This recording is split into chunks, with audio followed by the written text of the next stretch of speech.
Salaamu calaykum kulanti wacan oo wanaagsan daawadayaal halkan warbaahiya media qodobada ugu waaweyn aad ku daawan doontaan warka warbaahiya media waxaa ka mid ah ololaha mooshin laga wado gudoomiye Muudey dib u dhis lagu bilaabayo buundada Bariire gudoomiyihii gobolka Hiiraan Yuusuf Dabageed oo xilka laga qaaday booliska oo sheegay inay baariyaan sababta ka dambaysa geerida gaashaanada dhexe Cabdi maxkamad ku taala Mareykanka oo 12 sano iyo bar ku xukuntay sargaal Soomaali ah sargaal ka tirsan waaxda canshuuraha Jowhar oo xalal la dilay UK oo sheegtay inay xoojin doonto la dagaalanka musuq ee dalka Kenya ciidanka amniga Masar oo kooxo hogaysan ku dilay gobolka Sinai markana ku soo dhawaada warkii oo faahfaahsan halka aad warkan ka daawanaysaan warbaahiya media fadlan subscribe saar channelka warbaahiya media ololaha mooshin ka dhanaa gudoomiye ku-xigeenka koowaad ee golaha shacabka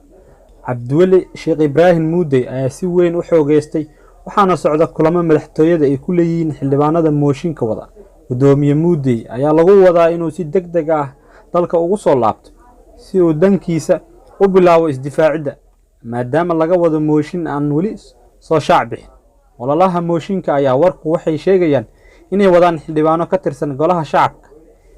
ilo lagu kalsoon yahay oo ay heshay warbaahiya media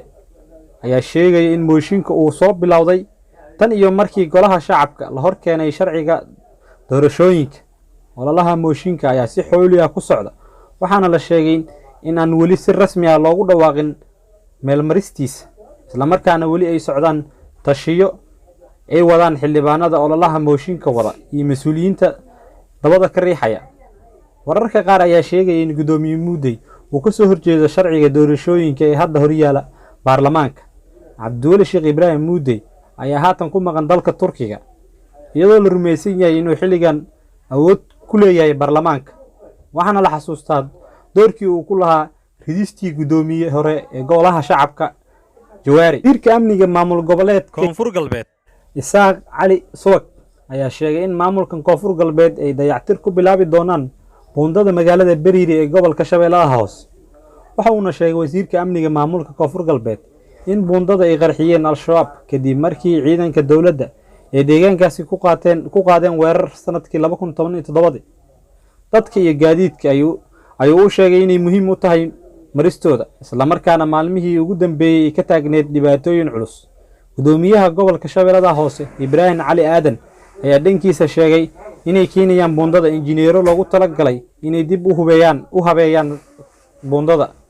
saacado kooban kadib markii gudoomiyihii hore ee gobolka Hiiraan Yuusuf Axmed Hagar Yuusuf Dabageed uu warbaahinta ka horjeediyay hadallo kulul oo ku eedeynayay madaxweynaha Hirshabeelle Maxamed Cabdi Waare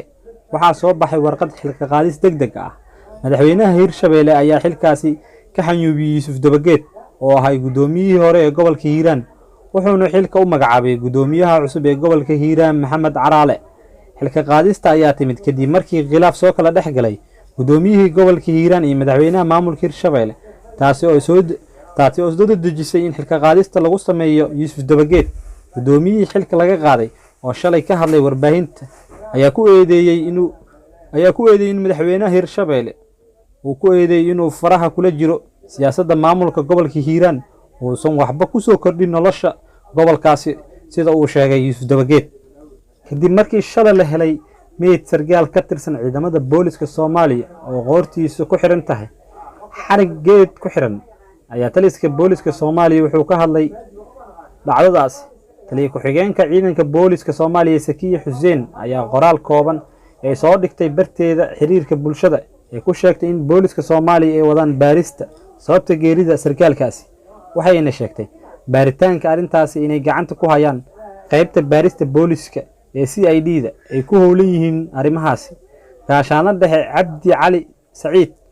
ayaa lagu arkay xerada ciidanka Sheerale ee degmada Xamar Jajab isaga oo xarig qoorta uga xiran yahay oo meed ah isla markaa gaashaanada dhexe Cabdi Cali Saciid ayaa lagu arkay xerada ciidanka Sheerale ee degmada Xamar Jajab isaga oo xarig qoorta uga xiran yahay oo meed ah isla markaana soo laalaada meel geed ah xaaskiisa oo la hadashay warbaahinta ayaa sheegtay in saygeeda uusan isdilin balse la dilay sida ay sheegtay garsoore ku sugan maxkamad ku taala magaalada Minneapolis ee gobolka Minnesota ee dalka Mareykanka ayaa xabsi 12 sano bar ah ku xukumay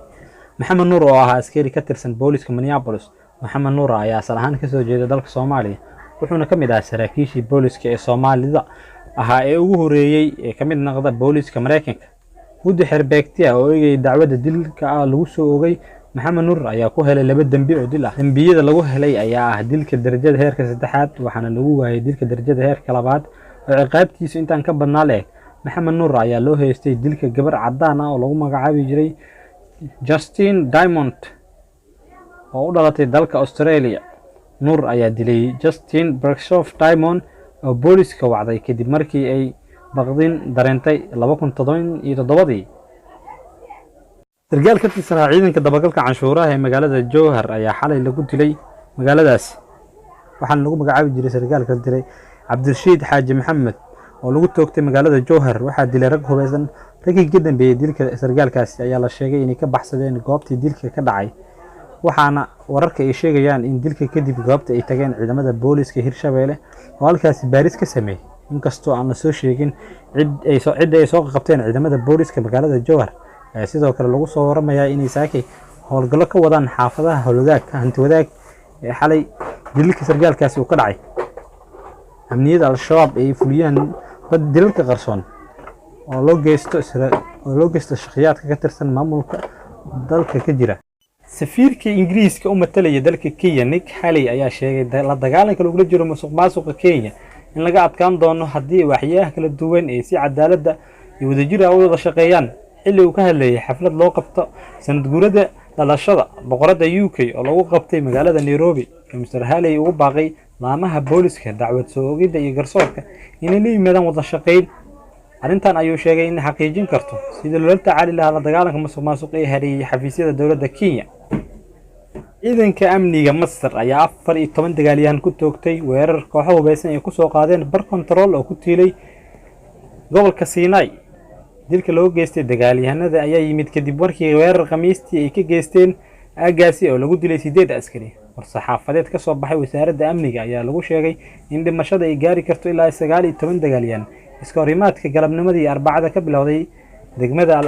Al-Arish ee xarunta gobolka Sinai ayaa waxaa la sheegay kooxaha laga magac baxay Daesh inay weerarkaasi ka dambeeyeen.